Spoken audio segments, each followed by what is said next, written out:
Irmãos, podem assentar. Pedimos às crianças que venham à frente.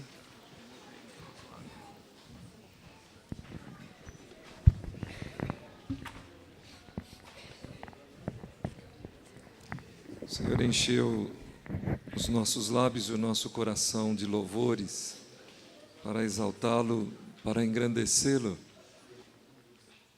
E que também os nossos corações e os nossos lábios estejam prontos a falar, que os nossos ouvidos estejam sempre atentos à palavra de Deus, que os nossos lábios estejam sempre prontos a falar das verdades do Senhor aos nossos filhos e àquele que precisa.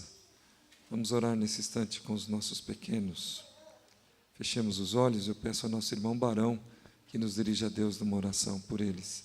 Por favor, Barão, pode vir aqui.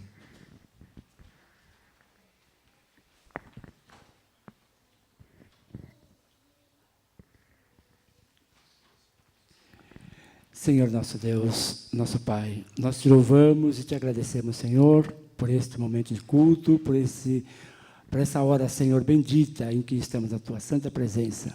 Pedimos, Senhor, agora por esses pequenos, Senhor, que vão sair para o culto adequado, Senhor, à sua linguagem, Senhor. O culto é a Ti, continua sendo a Ti. Abençoa o Senhor, abençoa a professora que estará à frente, Senhor, deles, instruindo, levando, Senhor, a mensagem a eles.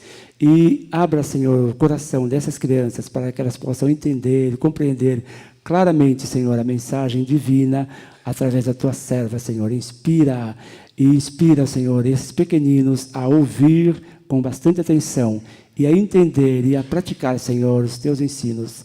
Em nome de Jesus Cristo, eu oro agradecido. Amém.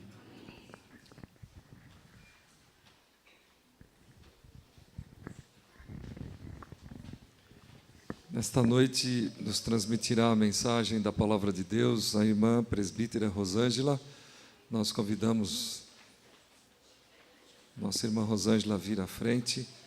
Ela lerá a palavra e assim transmitirá conforme o Espírito orientou o seu coração aos nossos nesta noite.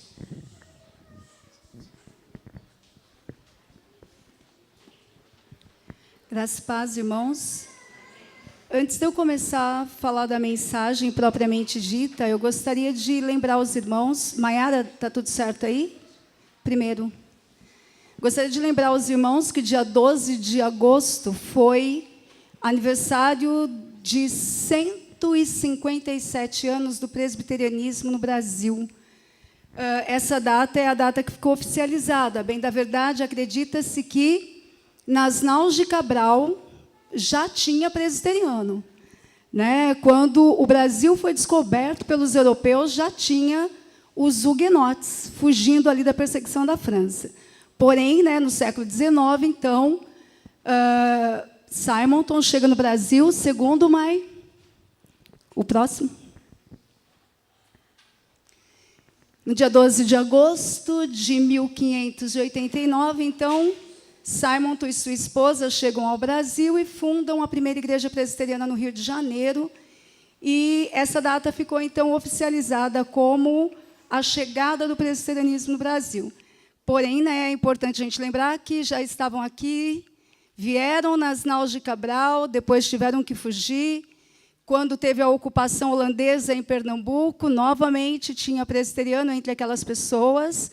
Mas a data que ficou oficializada é essa. Nós louvamos a Deus pela vida desse irmão, dessa irmã, que deixaram a sua casa, os seus parentes, e se dispuseram a vir para cá, para o Brasil.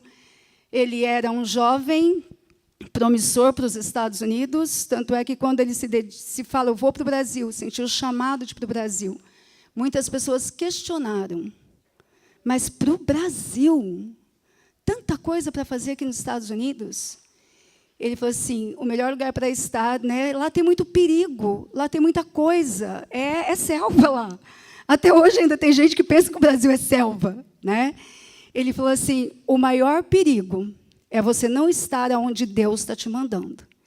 E Deus está me mandando para o Brasil, eu vou para o Brasil.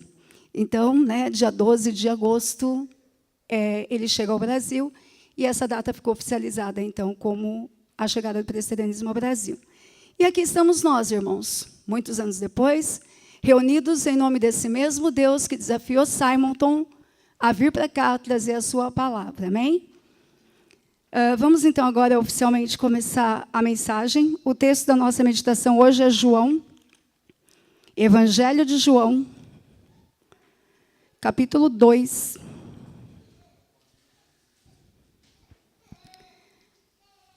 Eu vou estar lendo do 1 ao 11. Convido a igreja para se colocar de pé, para a gente estar lendo a palavra de Deus.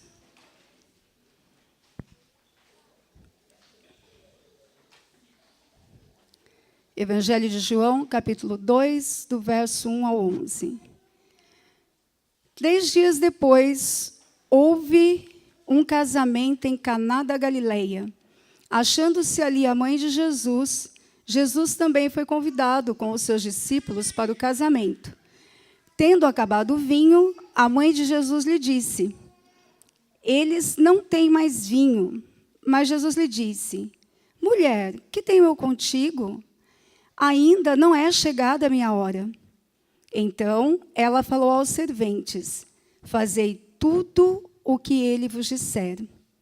Estavam ali 6 talhas de pedra, que os judeus usavam para as purificações, e cada uma levava 2 ou 3 metretas. Jesus lhes disse: enchei de água as talhas. E eles as encheram totalmente. Então lhes determinou: tirai agora e levai ao mestre-sala. Eles o fizeram. Tendo o mestre-sala provado a água transformada em vinho, não sabendo de onde viera, se bem que o sabiam os serventes que haviam tirado a água, chamou o noivo e lhe disse: todos costumam pôr primeiro o bom vinho, e quando já beberam fartamente, servem o inferior. Tu, porém, guardaste o bom vinho até agora. Com este deu Jesus princípio aos seus sinais em Caná da Galileia. Manifestou a sua glória e os seus discípulos creram nele. Paizinho querido, mais uma vez, Senhor, eu venho me colocar diante do teu altar. Pedir, Senhor, confirma a tua palavra no meu coração. Unge, Senhor, os meus lábios. E fala, Senhor, ao coração de cada um de nós aqui nesta noite, Pai. Para que a gente possa entender, Senhor, e praticar o recado que o Senhor tem para nós aqui, Deus. Eu oro, Pai, agradecida pela oportunidade que o Senhor me dá de falar da tua palavra. E agradecida, Senhor, porque o nosso país, Senhor, no decorrer da sua história, Senhor, tem estado aberto, Senhor, para a tua palavra, Senhor. Momentos com perseguição, mas na maioria das vezes nós temos o privilégio no nosso país de te adorar livremente, Senhor. Eu te louvo por isso, Pai. E por isso, Senhor, eu te peço mais uma vez, fala conosco nesta noite e ajude-nos, Senhor, a testemunhar de ti, aonde quer que nós estejamos. Eu oro, Pai, em nome de Jesus Cristo, teu Filho. Amém. A igreja pode se sentar.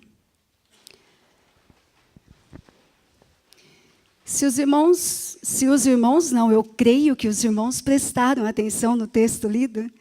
E o texto lido começa com 3 dias depois, né?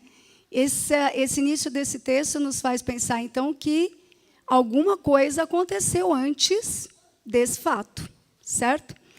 E eu voltei um pouquinho mais de 3 dias depois. Eu voltei 1 mês, mais ou menos, depois. Né? O que aconteceu 1 mês antes, mais ou menos, aproximadamente, desse momento na vida de Jesus. Então, eu coloquei ali para os irmãos as referências bíblicas, depois, se alguém quiser, está à disposição. O batismo de Jesus. Jesus, então, inicia o seu ministério a partir de Caná, porém, antes disso, já tinha acontecido algumas coisas.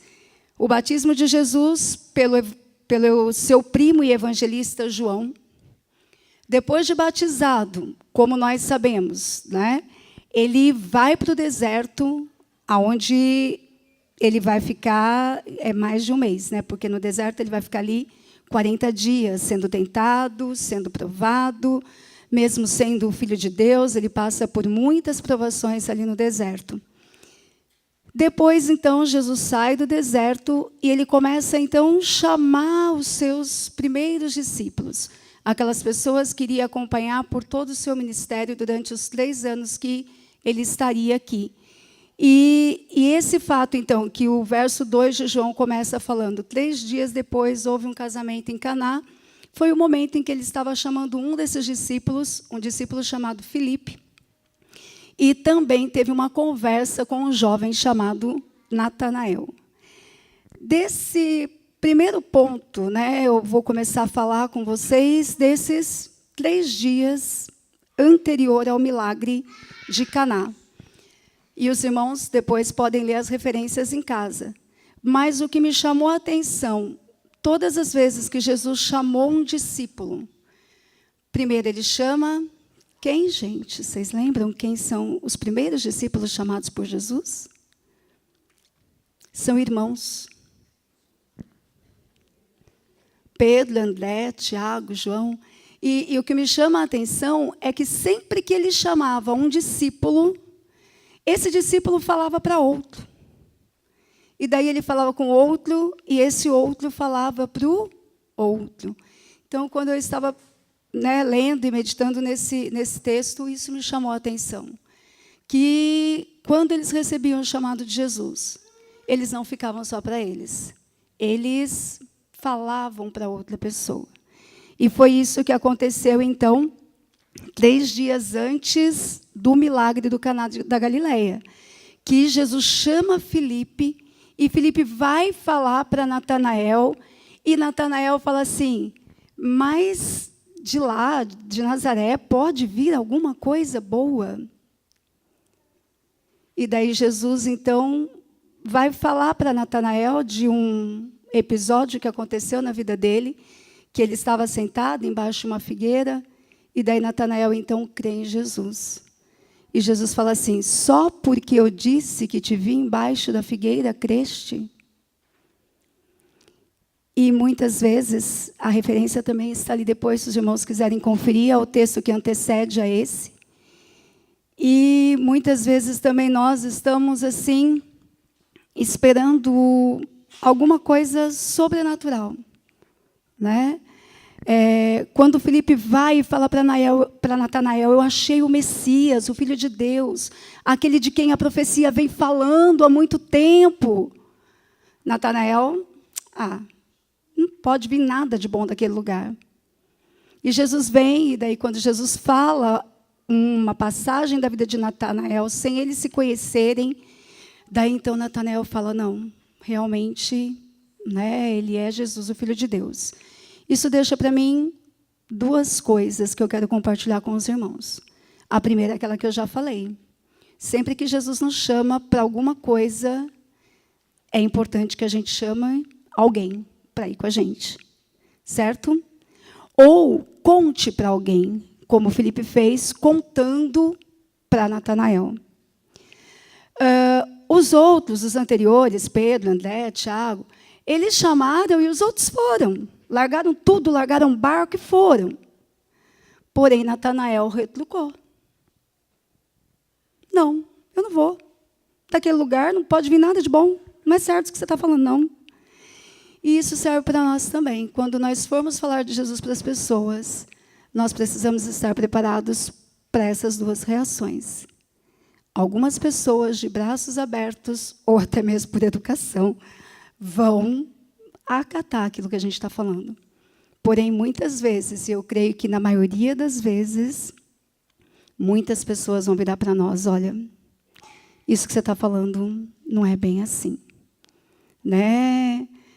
Pode ser cristão ser tão bom assim? Os jovens e adolescentes estiveram, esse final de semana passado, lá no acampamento. Qual era o tema do acampamento, adolescentes? Muito bom. Saber não é ser. Saber da Bíblia, ser filho de crente, isso não me faz cristão. E uma das mensagens do Bolívar, que foi o palestrante lá, o Bolívar colocou que ele procurou no Google jogou cristão lá e veio muitas coisas sobre cristão. E todas elas eram como adolescentes? Eram positivas ou negativas? Negativas. Infelizmente, é assim que as pessoas lá fora têm visto os cristãos, de uma maneira negativa. E cabe a nós, Igreja do nosso Senhor Jesus Cristo, mudar essa visão da igreja, das pessoas lá fora, mudar essa visão dos cristãos lá fora. Para que daqui a uns 3 anos, não sei, nada é rápido, tudo é lento. Quem sabe daqui a uns 3 anos, quando alguém jogar cristão no Google, venha qualidades, coisas boas dos cristãos, e não coisas ruins, como foi o que o Bolívar falou com a gente lá nesse final de semana. Então, irmãos, antes do milagre de Caná, Jesus, então, chama, é batizado, passa pela tentação do deserto, chama os seus discípulos. Sempre que ele chama um discípulo, esse discípulo fala com alguém. Alguns abraçam a ideia, outros não gostam da ideia. Porém, continua o ministério de Jesus, certo?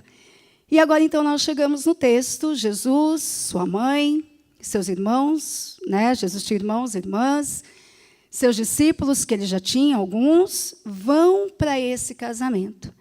E pode passar, mãe? Só volta um pouquinho, mãe. Depois do que a gente vai falar aqui hoje, né? A vida de Jesus não para aí. Ele está começando o seu ministério de 3 anos, que vai se estender por 3 anos. E esse verso 4, que é o verso que eu vou falar, é um verso bem polêmico, embora eu não vou entrar na polêmica do verso 4.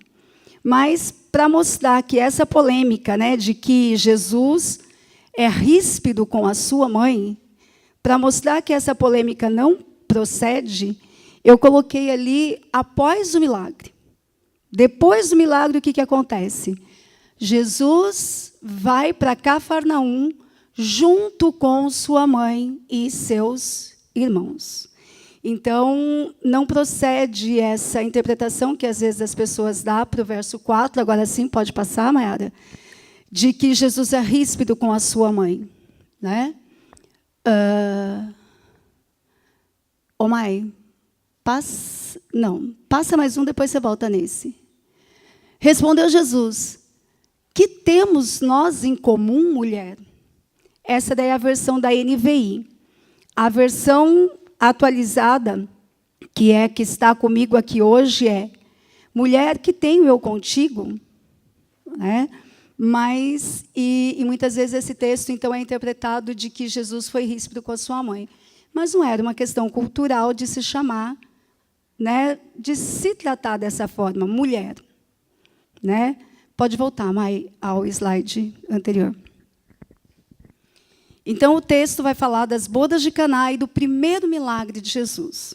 João, em todo o seu evangelho, muitas vezes ele não vai usar a palavra milagre, ele vai usar a palavra sinais. Porque ele entende que os milagres de Jesus, a bem da verdade, eles eram sinais com um objetivo. Qual era o objetivo desses sinais que Jesus fez? Para apresentar Jesus como Filho de Deus ao mundo. Então, os milagres, eles não existiram por si só. Eles tinham um objetivo em existir. Eles eram sinais. Eles apontavam para que aquele jovem, nascido numa manjedoura, que viveu em Nazaré, um lugar não muito bem visto pela sociedade, filho de carpinteiro, ele era muito mais que isso. Ele era o Filho de Deus. Hoje nós sabemos o fim da história. E mesmo assim, muitas vezes, a nossa fé é colocada em prova. E mesmo assim, muitas vezes, muitas pessoas não acreditam. Imagine aquelas pessoas que não sabiam o fim da história. Né? Então, esses milagres, eles existiram com esse objetivo. Por isso que eu coloquei ali milagres / sinais. Eles tinham um objetivo, e esse objetivo era mostrar que Jesus era o Filho de Deus e o propósito para que Jesus veio ao mundo. Amém, irmãos? Alguma dúvida até aqui? Não? O milagre, então, é um milagre muito famoso, muito conhecido. é uma festa de casamento, e acaba o vinho, e Maria, então, pede para que Jesus transforme a água em vinho, e Jesus transforma a água em vinho. Eu creio que vocês já ouviram muitas pregações sobre esse milagre, né?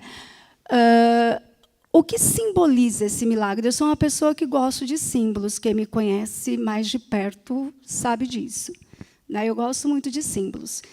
Então, ele simboliza, né, além do objetivo principal, que é apontar que Jesus é o Filho de Deus, né, e daí não é só esse milagre, todos os milagres de Jesus, ele simboliza a transformação da água em vinho.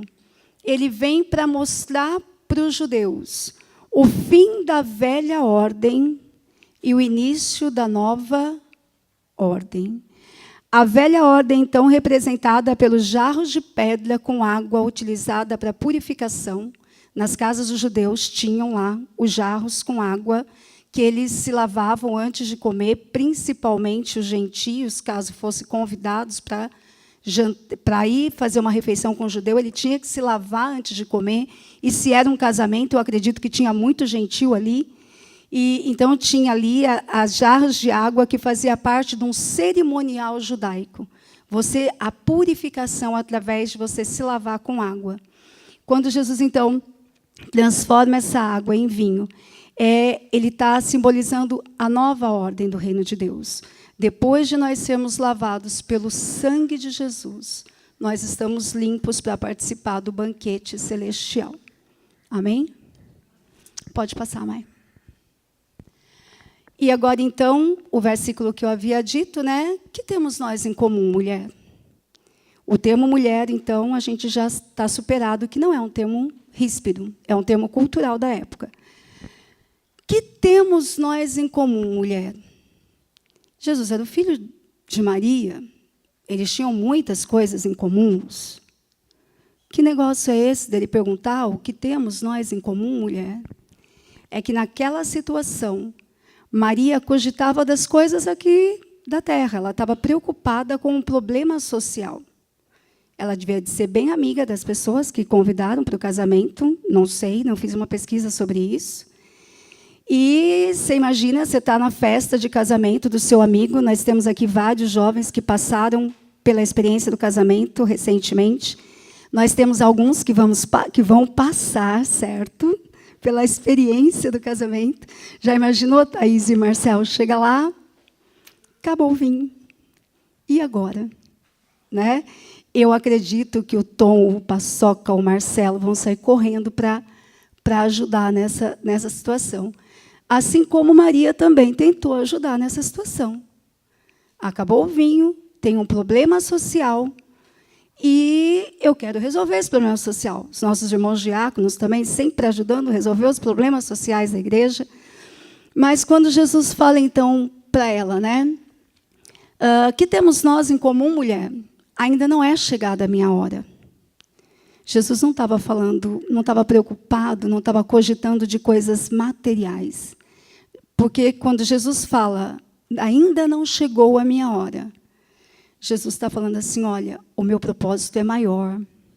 Eu não vim aqui para ficar transformando água em vinho. Eu não vim aqui para estralar o dedo e as coisas acontecerem. Eu não vim aqui para falar para o fulano que eu vi ele embaixo da figueira. Eu vim aqui para apontar o reino de Deus na terra.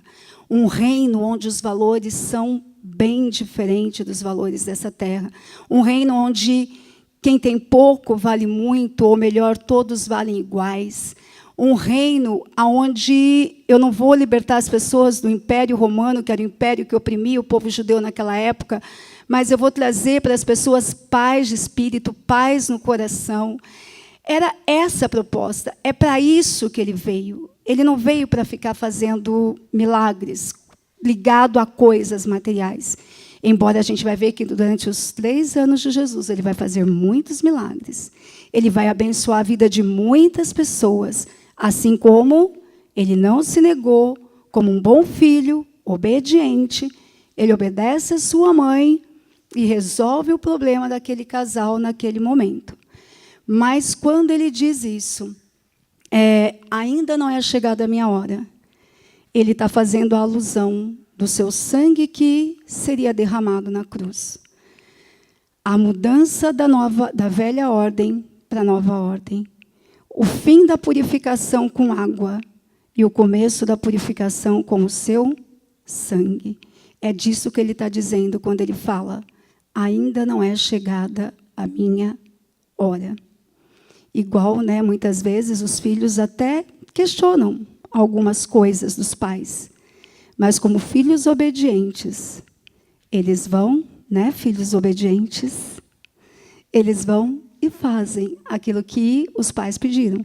E Jesus vai, e Maria, então, sabendo que ele não tinha sido ríspido, porque tê-la chamado de mulher é uma questão cultural, creio que, meio sem entender um pouco esse negócio de ainda não é chegada a minha hora, mas ela conhecia o filho que ela tinha.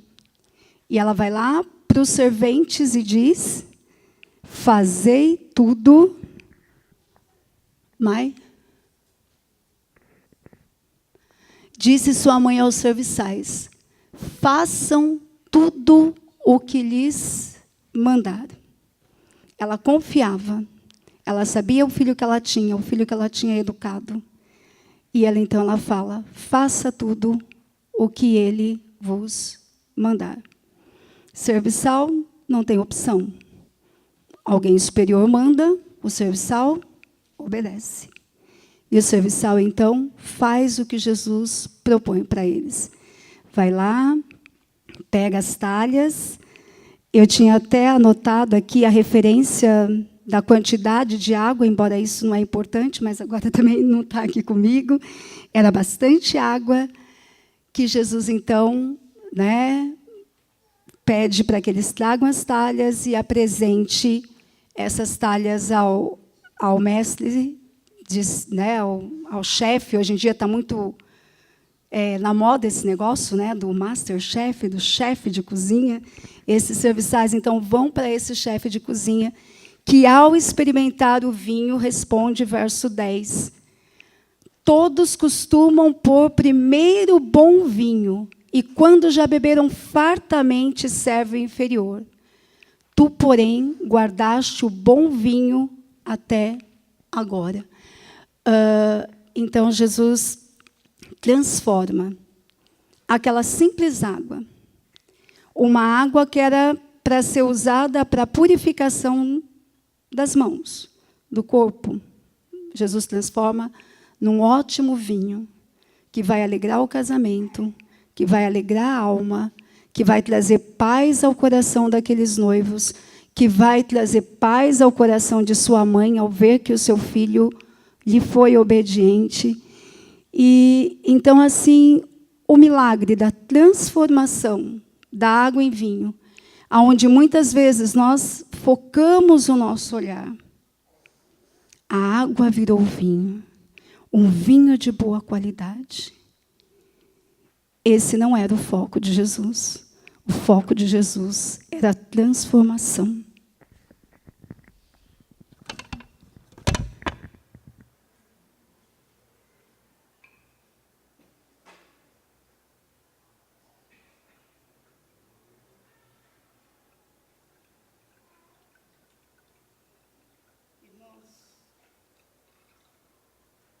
A presença de Deus na nossa vida, o sacrifício de Jesus na cruz por nós, ele só faz sentido se houver transformação.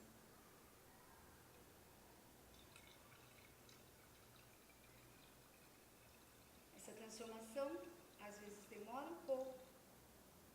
Essa transformação passa por um processo.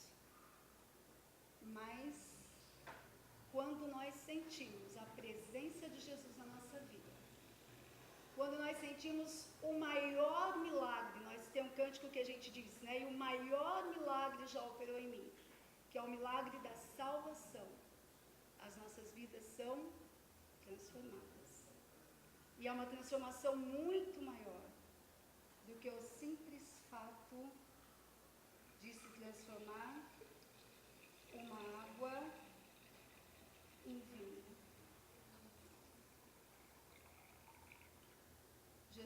de nós uma mudança de atitude. Jesus quer de nós uma mudança de comportamento.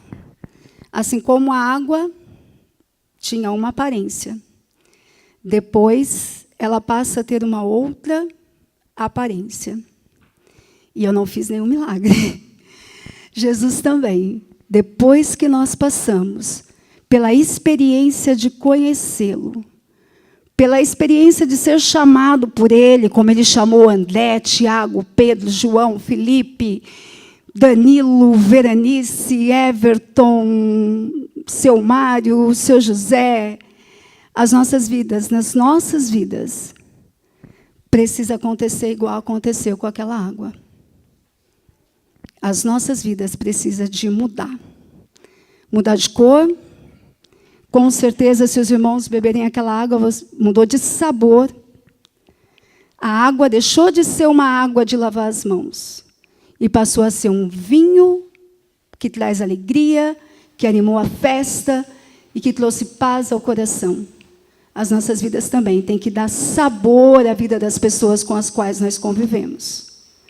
Só assim a gente vai mudar aquela realidade do Google de que quando alguém colocar cristão, só vir adjetivos ruins.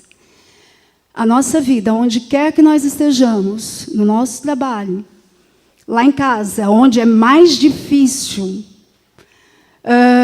no futebol com os amigos, né, Douglas? Na corrida, não importa onde nós estejamos, a nossa vida precisa de ser uma vida que traga cor e sabor para a vida das pessoas. Esse é o propósito de Jesus. Ele escolheu aqueles 12 homens para caminhar com ele, a história de Jesus segue.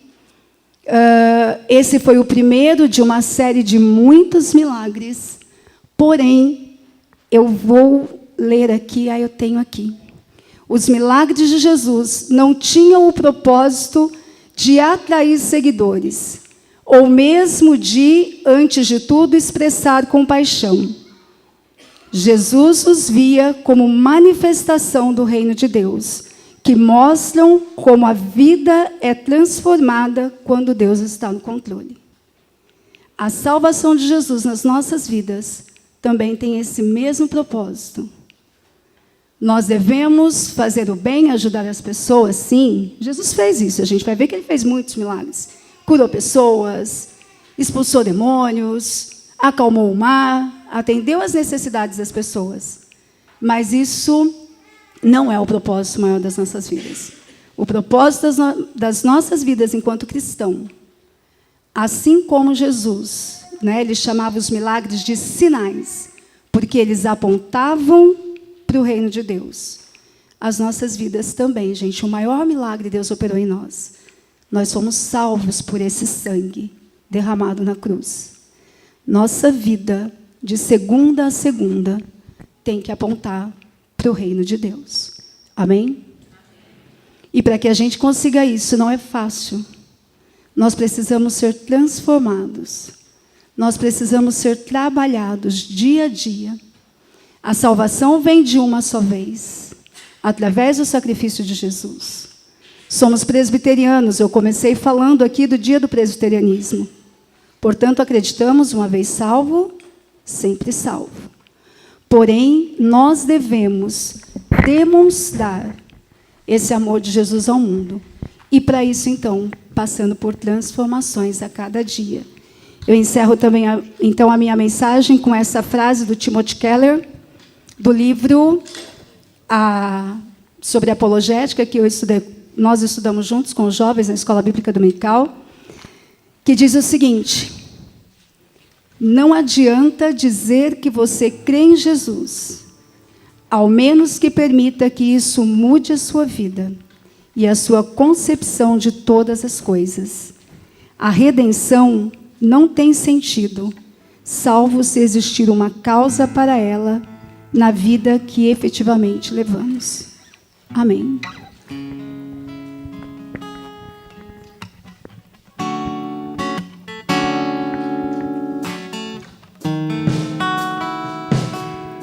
Jesus Jesus Cristo mudou meu viver.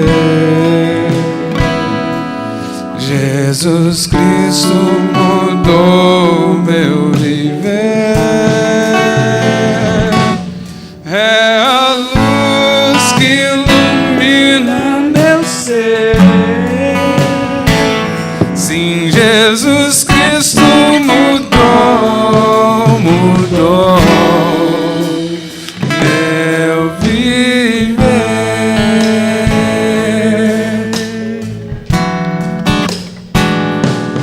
Diferente hoje é o meu coração. Diferente hoje é o meu coração.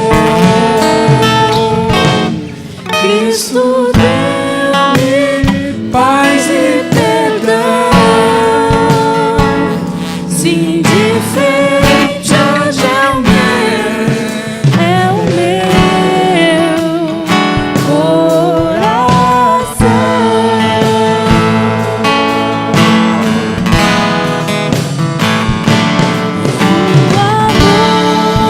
O amor só conheci em canções que falavam de ilusões, mas tudo agora é diferente.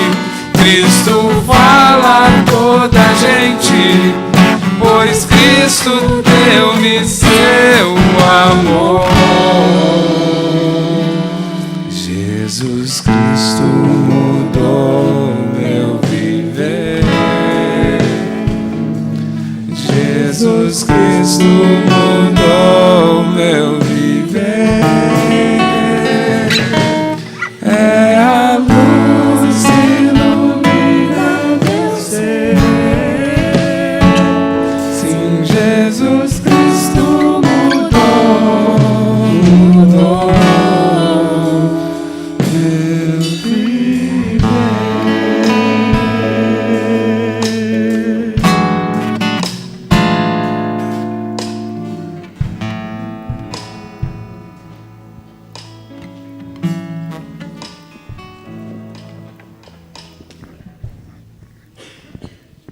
Irmãos, não há como ouvir a palavra de Deus e permanecermos o mesmo.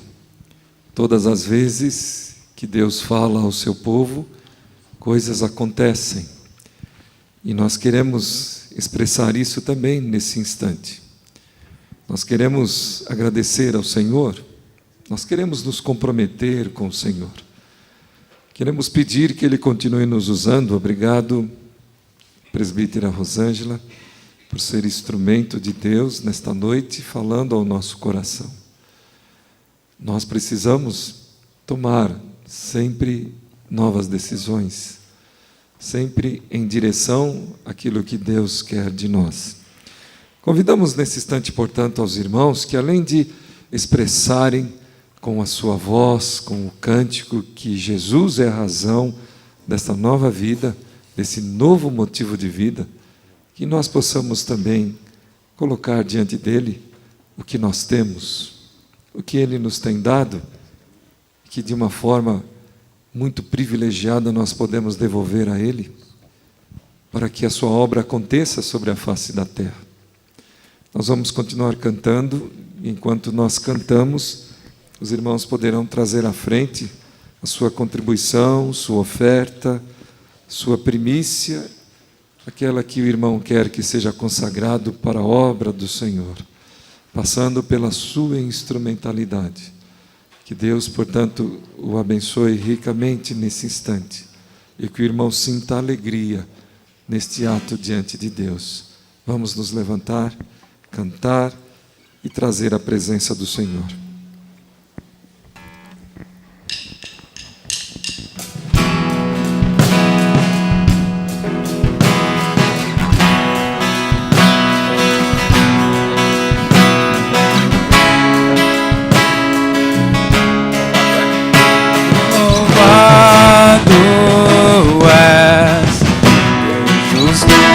Da terra, no mais profundo mar,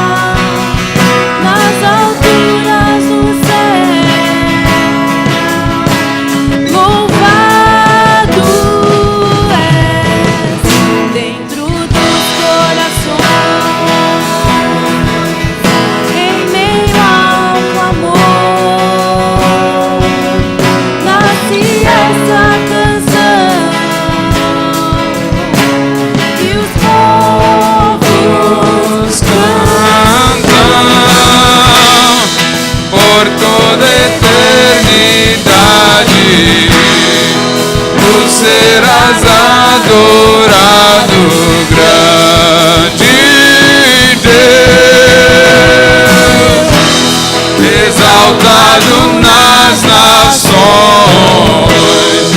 Senhor da criação, grande Deus, seja louvado.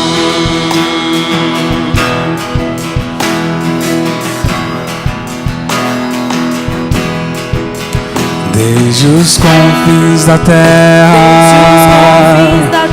ao mais profundo mar, nas alturas do céu, louvado és dentro dos corações, em meio a um clamor, nasce essa canção, e os povos cantam por toda a eternidade.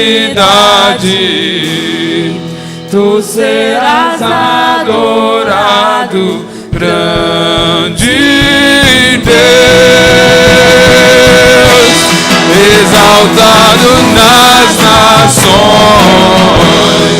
Senhor da criação, grande Deus,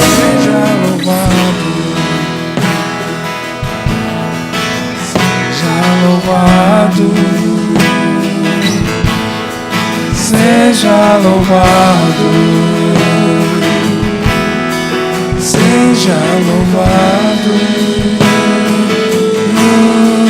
seja louvado.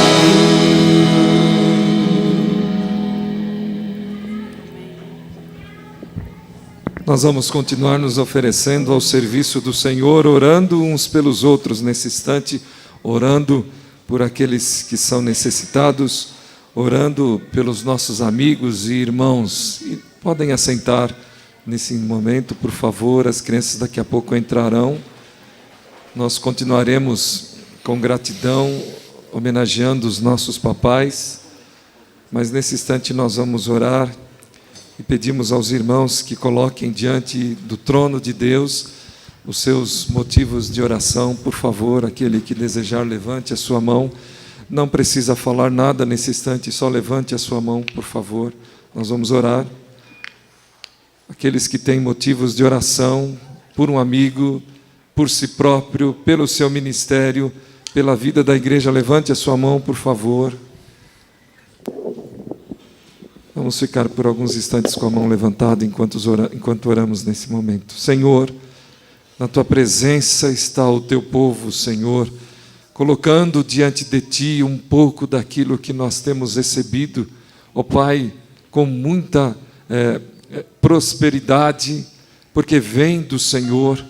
E nós agradecemos, Senhor, porque o Senhor nos concede o privilégio de ofertarmos para a Tua obra, de ofertarmos para o serviço da Tua igreja, de ofertarmos, ó Pai, para aquele que carece, porque o Senhor nos chama para nos importarmos, ó Deus, com o nosso próximo, com o nosso amigo, com o nosso parente, com o nosso irmão. Tantas as razões estão, ó Pai, diante de Ti nesse instante, enfermidades, portas que precisam se abrir para trabalho, Senhor, tantas outras angústias que muitas vezes apertam o nosso coração, estão diante de Ti. Pai bendito, o Teu povo aqui clama, aqui pede, aqui coloca diante do Teu altar, bondoso Pai, aquilo que cremos tão somente o Senhor pode fazer. Como Maria acudiu, pediu a Ti por aqueles que estavam sofrendo naquele dia, nós Te pedimos, Senhor, tem misericórdia, tem compaixão, consagra, Senhor, as nossas vidas, as nossas mãos, para que onde elas tocarem, para que aquilo que nós fizermos, possam, Pai, representar o Teu propósito sobre a face da terra, como o Senhor fez, transformando água em vinho, que também as vidas sejam transformadas pelo Teu Espírito, a partir da utilização do nosso viver. Estamos aqui, Senhor, agradecidos e queremos honrar o Teu santo nome. Consagra tudo o que aqui está, porque tudo é Teu, tudo vem de Ti e tudo volta para Ti, por meio de Ti, através das nossas vidas, Senhor. Nós somos gratos no nome precioso e bendito do Senhor Jesus. Amém.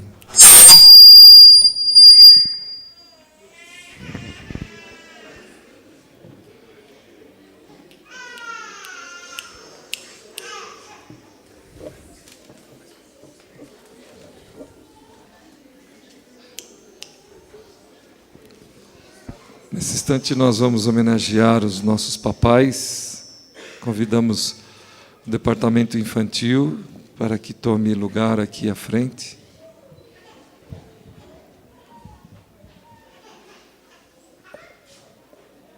Nós pedimos desculpa aos papais que o filhinho se assustou nesse instante. Nos perdoe.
Não enche.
procurar ser amigo, espelho e mestre do seu filho.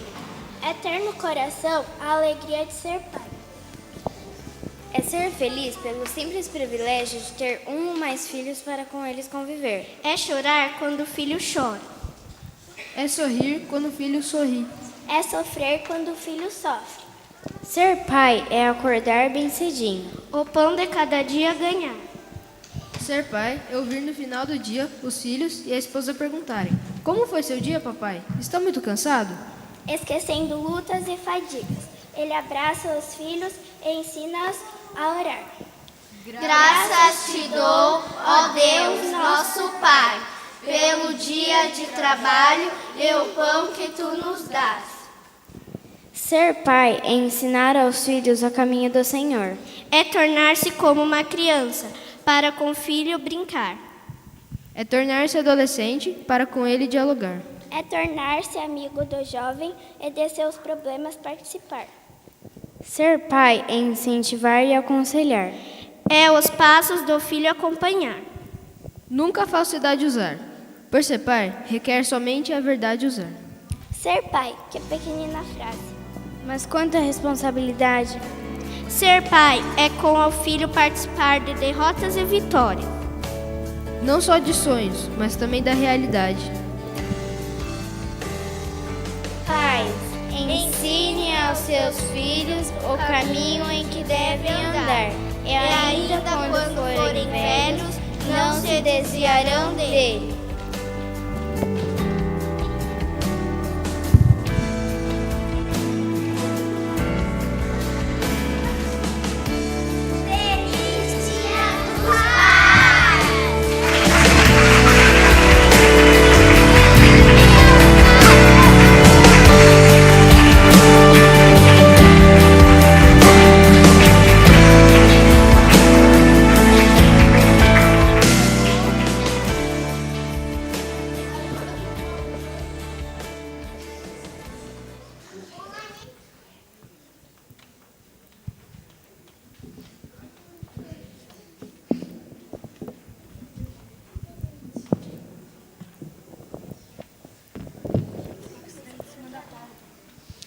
Essa então foi uma homenagem que as crianças fizeram aos pais.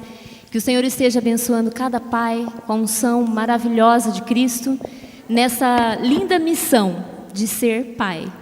Vocês vão receber uma lembrancinha agora das crianças, tá bom?